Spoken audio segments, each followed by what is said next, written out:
Aquel 15 de marzo en Madrid comenzó como cualquier otro día primaveral. El sol entraba por las ventanas de nuestro apartamento en el barrio de Salamanca, donde Carlos y yo habíamos construido nuestro hogar durante los últimos 3 años. La mañana transcurrió con normalidad.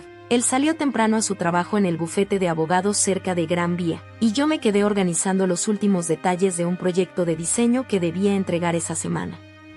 Recuerdo haber llamado a mi madre en Valencia para pedirle su receta especial de paella. Quería sorprender a Carlos con su plato favorito en nuestro aniversario.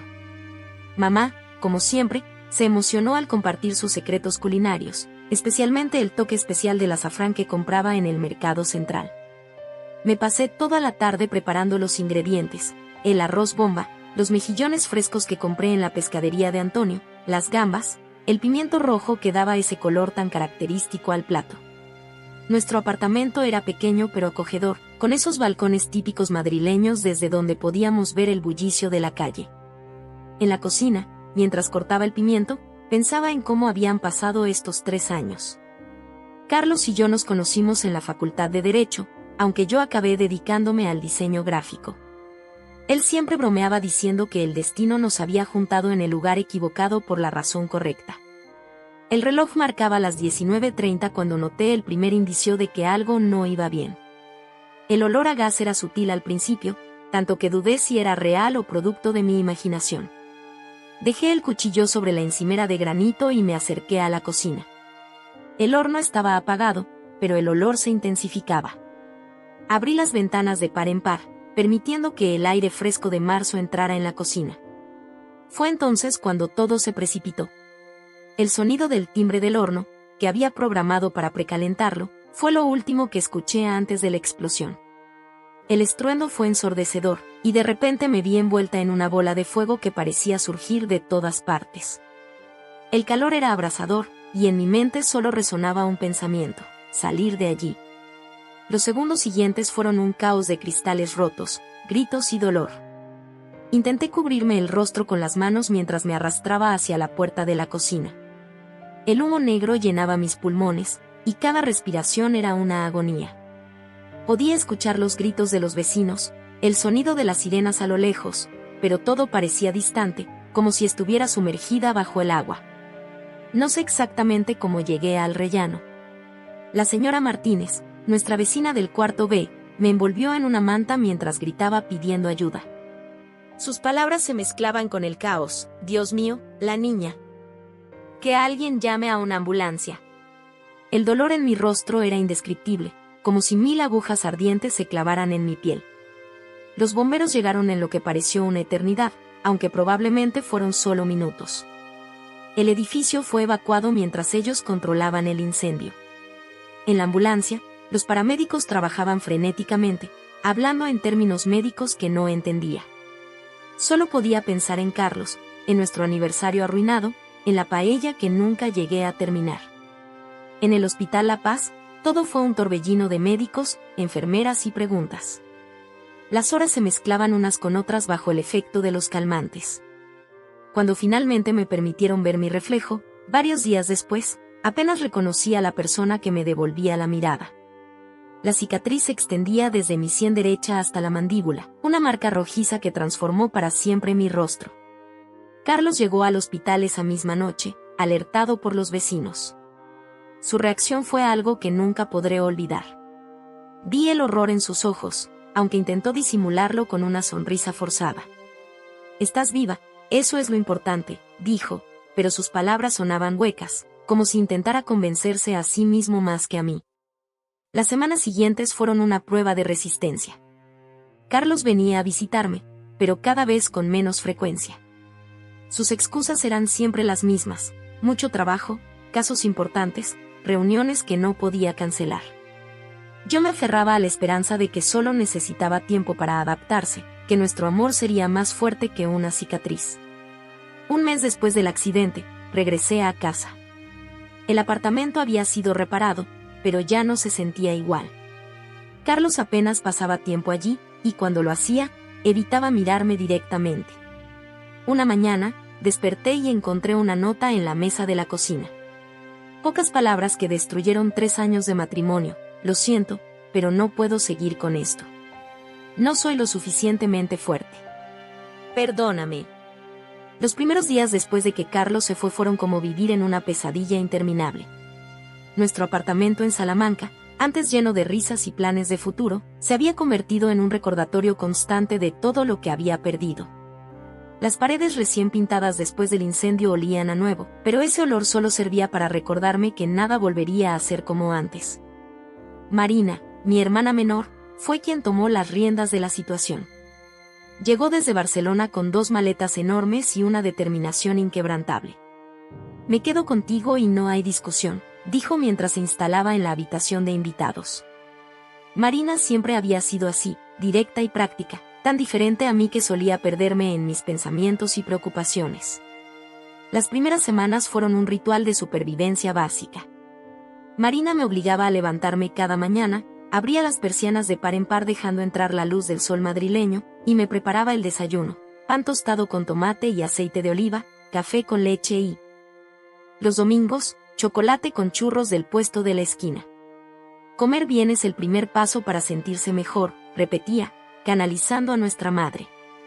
Recuerdo especialmente una mañana en que Marina me encontró llorando en el baño. Había intentado maquillarme para ocultar la cicatriz, pero nada funcionaba. Ella se sentó a mi lado en el suelo frío y me contó sobre una exposición que había visto en el MACBA sobre el arte del kintsugi, la técnica japonesa de reparar porcelana rota con oro. A veces, me dijo, las cicatrices nos hacen más hermosos, más únicos. Son la prueba de que hemos sobrevivido. Poco a poco, comencé a dar pequeños pasos hacia la normalidad. Primero fueron las videollamadas con mis clientes de la agencia de diseño. Mi jefe, Ramón, había sido increíblemente comprensivo, permitiéndome trabajar desde casa. Mis compañeros me enviaban mensajes de apoyo y actualizaciones sobre los proyectos, manteniéndome conectada con el mundo exterior. El primer gran desafío fue volver a salir a la calle. Marina me convenció para empezar con pequeños paseos por el Parque del Retiro, temprano en la mañana cuando había poca gente. Al principio, usaba grandes gafas de sol y pañuelos para cubrirme, como si pudiera esconderme del mundo entero. Las miradas de curiosidad de los extraños me hacían querer desaparecer, pero Marina siempre estaba allí, apretando mi mano y recordándome que respirara. La terapia comenzó como una sugerencia de mi médico en La Paz. La doctora Ruiz, una mujer de unos 50 años con una voz tranquilizadora, se convirtió en mi ancla. En su consulta en la calle Serrano, aprendí a enfrentar no solo el trauma del accidente sino también el abandono de Carlos. El dolor, me explicaba, es como las olas del mar. No podemos detenerlas, pero podemos aprender a surfear sobre ellas. Fue en una de esas sesiones cuando surgió la idea de unirme a un grupo de apoyo para supervivientes de quemaduras. El grupo se reunía los martes por la tarde en un centro comunitario cerca de Plaza Castilla. La primera vez que entré en esa sala, temblando de nervios, me encontré con historias que hacían que la mía pareciera menos solitaria. Allí conocí a Lucía, que había sobrevivido a un accidente de coche, y a Miguel, un bombero que se había quemado salvando a una familia. Sus cicatrices, visibles y profundas, no les impedían sonreír y vivir plenamente. El regreso a la oficina fue gradual. Comencé yendo 2 días a la semana, luego 3. Mis compañeros, especialmente Ana y Pedro, con quienes compartía proyectos desde hacía años, me recibieron con un cariño que me abrumó. Habían reorganizado mi escritorio para que tuviera más privacidad, pero sin aislarme del equipo. Te hemos echado de menos, me dijo Ana, nadie sabe hacer las presentaciones tan bonitas como tú. La rutina diaria se fue convirtiendo en mi aliada. Las mañanas en la agencia, las tardes trabajando en proyectos freelance, y los martes con el grupo de apoyo. Marina seguía viviendo conmigo, aunque ya no necesitaba supervisar cada uno de mis movimientos. La veía hacer planes para volver a Barcelona, y aunque la idea me asustaba, sabía que era parte necesaria de mi recuperación. Un día, mientras caminaba por Gran Vía, me detuve frente al escaparate de una tienda. Mi reflejo me sorprendió, ya no intentaba esconderme tras el pelo o los pañuelos. La cicatriz seguía allí, por supuesto, pero ya no era lo primero que veía al mirarme. Veía a una mujer que había sobrevivido, que estaba aprendiendo a vivir de nuevo. La transformación no fue solo física. Mis diseños comenzaron a cambiar, volviéndose más audaces, más expresivos. Ramón lo notó durante una presentación para un cliente importante. Tu trabajo tiene más profundidad ahora, me dijo después, más alma. Empecé a especializarme en diseñar materiales para organizaciones sin fines de lucro, sintiendo que podía usar mi talento para ayudar a otros que también estaban luchando por reconstruirse. En el grupo de apoyo, comencé a compartir mi historia con los nuevos miembros. Les hablaba no solo del accidente y del abandono, sino también de la recuperación, de cómo cada día era una pequeña victoria. Las cicatrices, les decía, recordando las palabras de Marina sobre el kintsugi, son mapas que muestran dónde hemos estado, no límites que marquen hasta dónde podemos llegar. Una tarde, mientras ordenaba el estudio en casa, encontré una foto de Carlos y mía en nuestra boda. Me sorprendió darme cuenta de que podía mirarla sin sentir ese dolor agudo en el pecho. La guardé en una caja junto con otros recuerdos, no para olvidar, sino para reconocer que esa parte de mi vida había terminado. Ya no era la misma mujer que sonreía en esa foto, y por primera vez, me sentí en paz con eso. La vida comenzaba a tener un nuevo ritmo, uno que yo misma había creado. Las noches de insomnio se volvieron menos frecuentes, y los momentos de alegría comenzaron a superar a los de tristeza. Descubrí que podía reír sin sentirme culpable, hacer planes sin miedo al futuro, y mirarme al espejo sin querer cambiar lo que veía.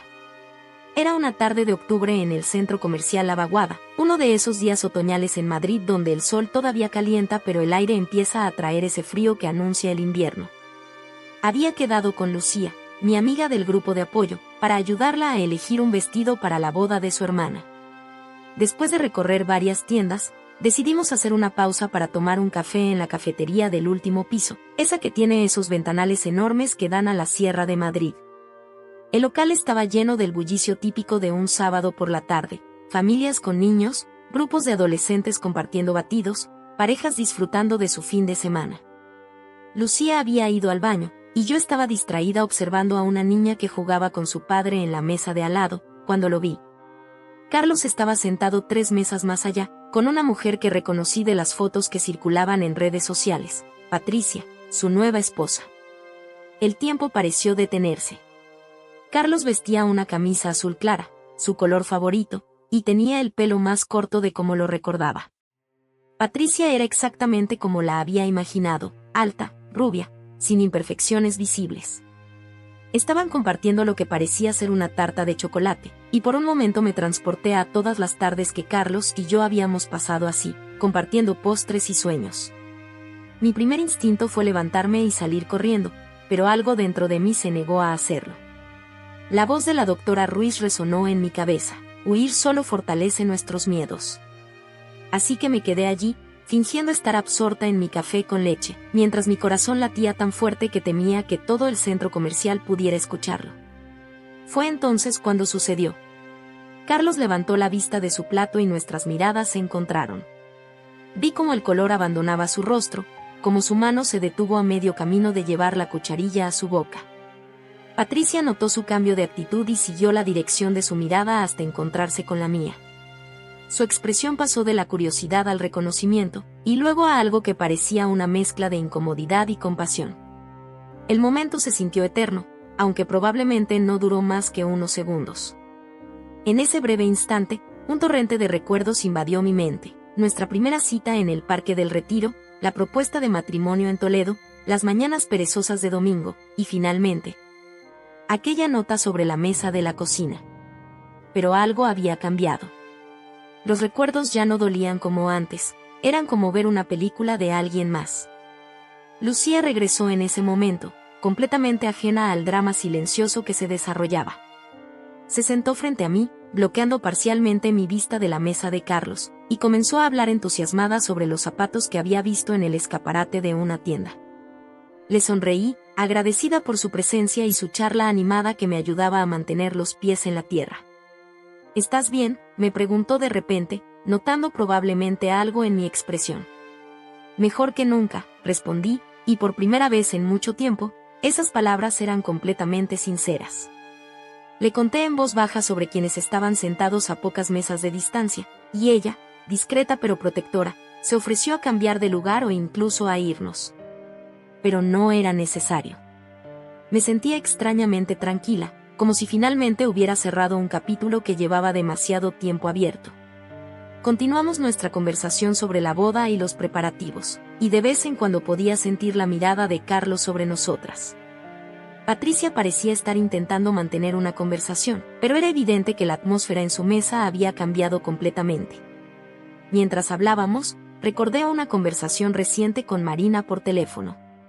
Me había contado sobre un curso de fotografía que había empezado en Barcelona, y cómo había aprendido que a veces las mejores fotos son aquellas que capturan los momentos imperfectos, los que muestran la verdadera esencia de la vida. Las cicatrices son como esas fotos, me había dicho, cuentan historias reales. Decidí ser yo quien rompiera el contacto visual primero. No por miedo o vergüenza, sino porque simplemente ya no necesitaba esa conexión. Me concentré en Lucía, en nuestros planes para el resto de la tarde, en la vida que había construido sin Carlos. Una vida que, aunque diferente a la que había imaginado, era auténticamente mía. Cuando nos levantamos para irnos, pude ver por el rabillo del ojo cómo Carlos se removía incómodo en su silla. Patricia le decía algo en voz baja, probablemente intentando calmarlo. Me tomé mi tiempo para recoger mi bolso y mi chaqueta, sin prisa, sin intentar esconderme. La cicatriz en mi rostro, que tanto tiempo me había avergonzado, ahora se sentía como una medalla de honor. Caminamos hacia la salida con paso firme. Lucía me tomó del brazo, no como apoyo, sino como lo haría cualquier amiga durante una tarde de compras. Al pasar cerca de su mesa, pude escuchar a Patricia decir algo sobre ir a otra cafetería. La situación tenía un toque de ironía que casi me hizo sonreír. Ahora era él quien se sentía incómodo con mi presencia. Ya en el ascensor, Lucía me abrazó espontáneamente. «Estoy orgullosa de ti», me dijo, y sus palabras me hicieron dar cuenta de lo lejos que había llegado. El encuentro que tanto había temido durante meses había sucedido, y no solo había sobrevivido, sino que había salido fortalecida. Esa noche, sentada en mi balcón con una copa de vino, reflexioné sobre el encuentro. La imagen de Carlos y Patricia en la cafetería se mezclaba con los sonidos de la ciudad, las risas de los niños en el parque cercano, las conversaciones de los vecinos, el rumor del tráfico. Madrid seguía su curso, y yo con ella. Mi vida había tomado un rumbo diferente, uno que nunca hubiera imaginado, pero que ahora no cambiaría por nada. La noticia sobre el divorcio de Carlos y Patricia llegó a mí en una tarde de primavera, mientras tomaba un café con Ana, mi compañera de trabajo, en una terraza de la Plaza Santa Ana. El sol de Madrid brillaba con esa intensidad característica de mayo, y las mesas a nuestro alrededor estaban llenas de turistas y locales disfrutando de las típicas tapas madrileñas. ¿Te has enterado?, preguntó Ana con cautela, revolviendo su café con leche. Carlos y Patricia se han separado. Al parecer, ella se fue con un compañero de trabajo, un ejecutivo de su empresa. La información me llegó como una brisa suave, sin el impacto que habría tenido meses atrás. Ana me observaba con atención, probablemente esperando ver algún signo de satisfacción o venganza en mi rostro. Pero lo único que sentí fue una extraña mezcla de compasión y desapego. Mientras Ana me contaba los detalles que había escuchado a través de amigos comunes, que Patricia se había ido a vivir a Londres con su nuevo amor, que Carlos había caído en una profunda depresión. Yo pensaba en lo irónico que podía ser el destino. El hombre que me había abandonado por mi apariencia ahora experimentaba el mismo dolor del abandono. Mi vida, sin embargo, había tomado un rumbo completamente diferente. Hacía 3 meses que había fundado Cicatrices Visibles, una organización sin ánimo de lucro dedicada a ayudar a personas que habían sufrido accidentes que les dejaron marcas físicas. La idea surgió durante una de las reuniones del grupo de apoyo, cuando una joven madre compartió lo difícil que era conseguir tratamientos estéticos que su seguro no cubría. La fundación comenzó en un pequeño local en el barrio de Lavapiés, un espacio modesto pero acogedor que habíamos decorado con fotografías de nuestros miembros, mostrando sus cicatrices con orgullo. Cada imagen contaba una historia de supervivencia, de superación. Entre los voluntarios estaba Santiago, un cirujano plástico del Hospital Gregorio Marañón que ofrecía consultas gratuitas los sábados por la mañana. Santiago había entrado en mi vida de manera gradual, sin prisas ni expectativas. Nos conocimos en uno de los grupos de apoyo, donde él daba charlas sobre los avances en tratamientos reconstructivos. Al principio, nuestras conversaciones se limitaban a temas médicos y sobre la fundación, pero poco a poco comenzamos a descubrir que teníamos mucho más en común. Recuerdo la primera vez que tomamos algo juntos fuera del contexto del grupo. Fue en una pequeña vinoteca cerca del Museo Reina Sofía, después de una charla que él había dado en la fundación. Santiago me habló de su trabajo, de cómo cada cirugía era para él una forma de arte, no para borrar las cicatrices, sino para ayudar a las personas a sentirse más cómodas con ellas.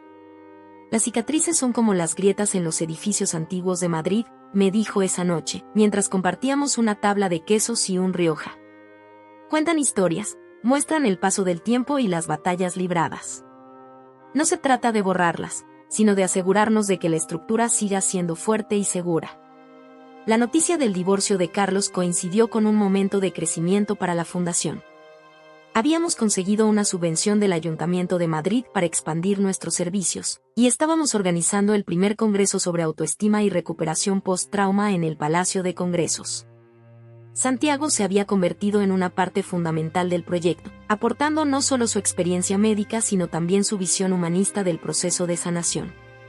Una tarde, mientras organizábamos los detalles del congreso en mi despacho, recibí un mensaje de Marina. Me enviaba un artículo de un periódico local donde mencionaban a Carlos y su situación actual. Según el artículo, había dejado el bufete de abogados y estaba pasando por un momento difícil. Santiago, que estaba sentado frente a mí revisando unos documentos, notó mi cambio de expresión. ¿Todo bien?, preguntó con esa voz tranquila que había aprendido a apreciar tanto.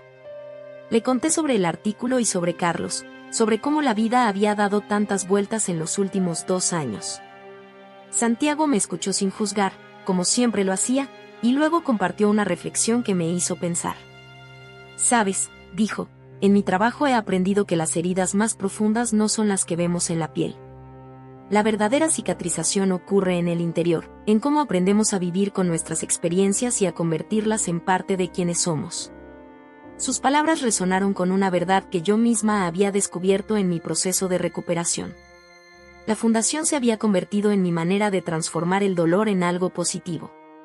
Cada semana recibíamos nuevas personas buscando apoyo, y ver sus transformaciones, no solo físicas sino emocionales, me llenaba de una satisfacción que nunca había experimentado en mi trabajo anterior como diseñadora gráfica. Santiago y yo comenzamos a pasar más tiempo juntos fuera del trabajo.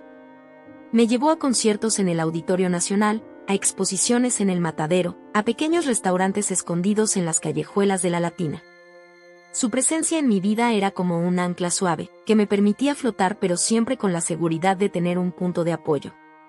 Una noche, después de una cena en Casa Lucio, mientras paseábamos por las calles empedradas del Madrid de los Austries, Santiago me confesó que se estaba enamorando de mí. Lo dijo sin dramatismo, sin grandes gestos, solo con esa honestidad tranquila que lo caracterizaba. Y por primera vez en mucho tiempo, no sentí miedo al escuchar esas palabras. La noticia sobre Carlos y su depresión me hizo reflexionar sobre cómo las personas manejan el dolor y la pérdida de manera diferente. Mientras él se había hundido en la oscuridad, yo había encontrado la luz en lugares inesperados, en la fundación, en las personas que había conocido, en el amor que había vuelto a mi vida de una forma más madura y auténtica. La carta llegó un martes por la mañana, en un sobre blanco con mi nombre escrito en aquella caligrafía que también conocía. El portero de mi edificio en la calle Fuencarral me la entregó mientras yo salía para ir a la fundación.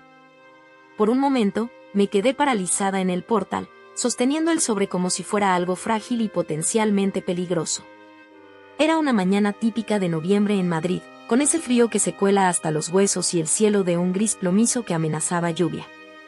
Los comercios de la calle empezaban a mostrar sus decoraciones navideñas, y el aroma a castañas asadas llegaba desde el puesto de la esquina. Todo parecía normal, cotidiano, excepto por aquella carta que ahora pesaba en mi bolso como si fuera de plomo. Decidí no abrirla inmediatamente. Tenía una mañana ocupada en la fundación, una reunión con nuevos voluntarios, una sesión de fotos para la campaña de sensibilización que estábamos preparando, y una consulta con Santiago para evaluar a una niña que había sufrido quemaduras en un accidente doméstico. La carta podía esperar. Durante toda la mañana, sin embargo, su presencia en mi bolso era como un susurro constante.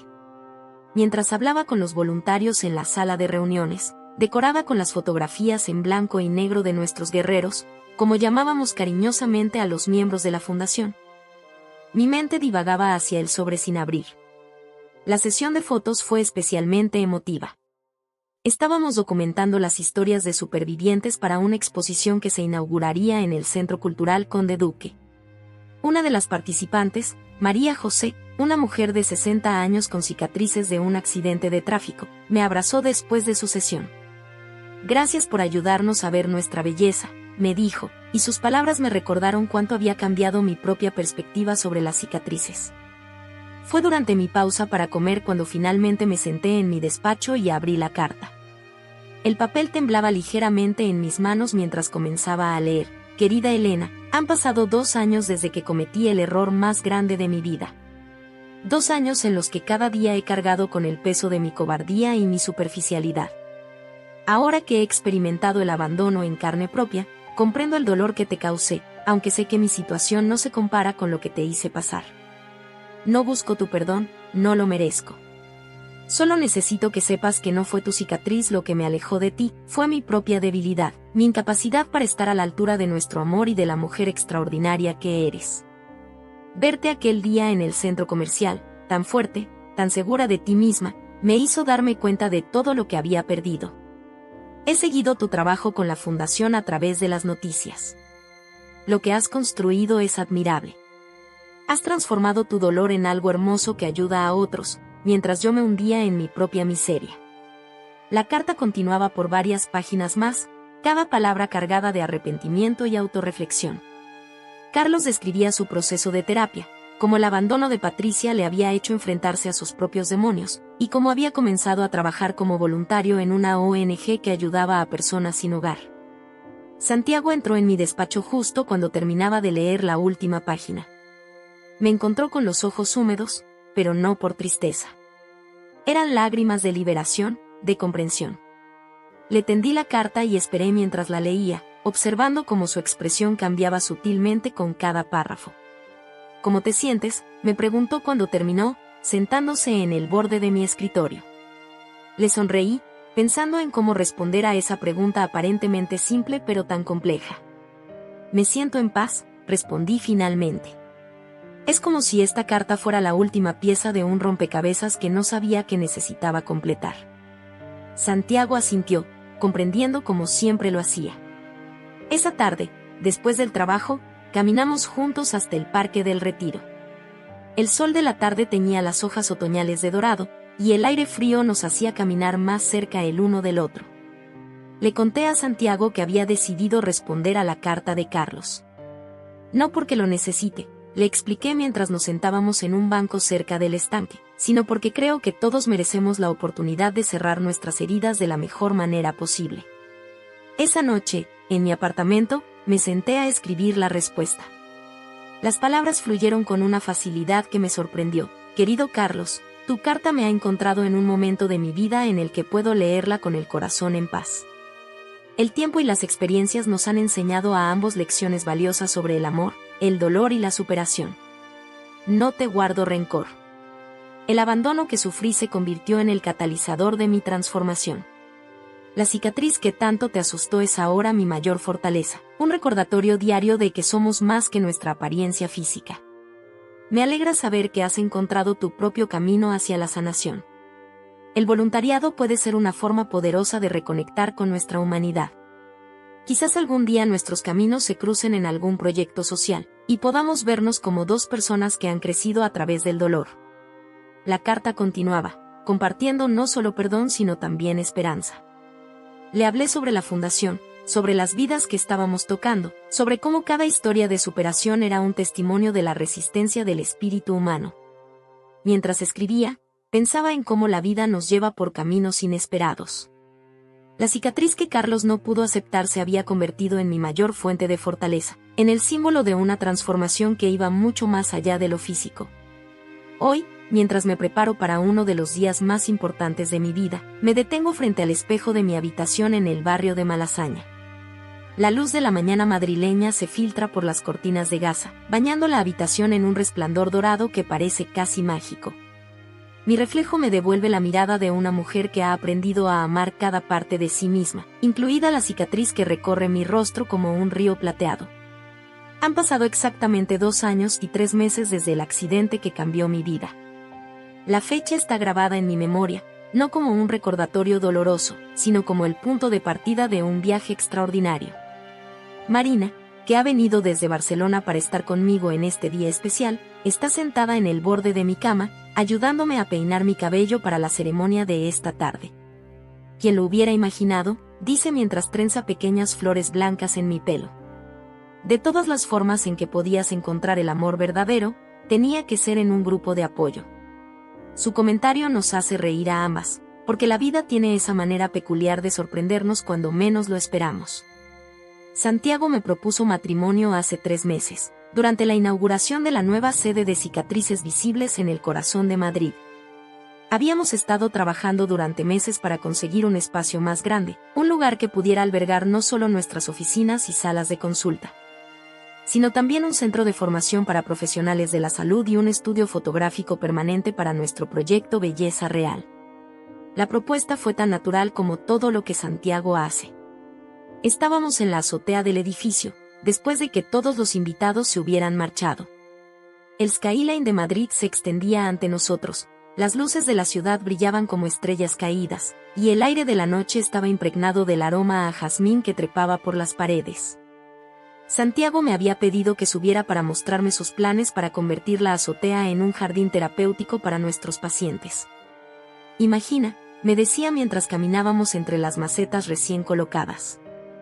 Aquí pondremos lavanda y romero, allí un pequeño estanque con nenúfares, y en esa esquina, un rincón de meditación con plantas aromáticas. Sus ojos brillaban con entusiasmo mientras describía su visión, y yo me encontré enamorándome de él una vez más. Fue entonces cuando se detuvo, tomó mis manos entre las suyas, y con la misma naturalidad con la que discutía sobre técnicas quirúrgicas o comentaba el menú de nuestro restaurante favorito en La Latina, me dijo: Elena, ¿te casarías conmigo? No hubo fuegos artificiales, ni violines, ni grandes gestos dramáticos. Solo nosotros dos, bajo el cielo estrellado de Madrid, con el sonido distante de la ciudad como música de fondo. La respuesta fue tan natural como la pregunta. Un sí que surgió desde lo más profundo de mi ser, un sí que contenía toda la gratitud, el amor y la certeza que había encontrado en este nuevo capítulo de mi vida. Los preparativos de la boda han sido un reflejo de quienes somos ahora. Decidimos celebrar la ceremonia en el Jardín Botánico del Real Jardín Botánico de Madrid, un lugar que simboliza el crecimiento y la renovación. Los invitados son una mezcla única de familiares, amigos, compañeros de la fundación y miembros de nuestros grupos de apoyo. Cada uno de ellos representa una parte importante de nuestro viaje. Esta mañana, mientras Marina termina de arreglar mi cabello, recibo mensajes de felicitación de personas de todo el país. La fundación se ha convertido en una red de apoyo que se extiende mucho más allá de Madrid. Tenemos sedes en Barcelona, Valencia y Sevilla, y planes de expansión para el próximo año. Cada mensaje me recuerda que el amor verdadero no se trata solo de la relación entre dos personas, sino de la capacidad de crear conexiones significativas con todos los que nos rodean. El vestido de novia que elegí es diferente a cualquier cosa que hubiera imaginado en mi primera boda. Es un diseño sencillo pero elegante, con un escote que no oculta mi cicatriz. De hecho, la diseñadora, una talentosa artista que conocí a través de la fundación, incorporó un delicado bordado que sigue la línea de mi cicatriz, convirtiéndola en parte integral del diseño. Las cicatrices son como constelaciones, me dijo mientras hacía los últimos ajustes, cuentan historias de supervivencia y belleza. Santiago y yo decidimos escribir nuestros propios votos matrimoniales. Los míos hablan de cómo el amor verdadero no es perfecto, sino auténtico. De cómo encontré en él no a alguien que intentara arreglarme, sino a alguien que me ayudó a ver que nunca estuve rota. Sus pacientes a menudo comentan cómo sus manos pueden reconstruir rostros y cuerpos, pero yo sé que su verdadero don es su capacidad para ver la belleza en cada persona que conoce. La ceremonia será íntima pero significativa. Lucía, mi amiga del grupo de apoyo, cantará durante la ceremonia. Su voz, marcada por las cicatrices de una traqueotomía, tiene una cualidad única que hace que cada nota sea más preciosa. María José, La fotógrafa que documentó tantas historias para nuestra fundación, capturará los momentos de este día especial. Entre los invitados estará también Carlos. Después de intercambiar cartas, mantuvimos un contacto cordial y profesional. Él se ha convertido en un colaborador valioso de la fundación, ofreciendo asesoría legal gratuita a nuestros miembros. Su presencia en mi boda es un testimonio de cómo el perdón y la comprensión pueden transformar incluso las relaciones más rotas. La tarde se acerca, y con ella, el momento de la ceremonia.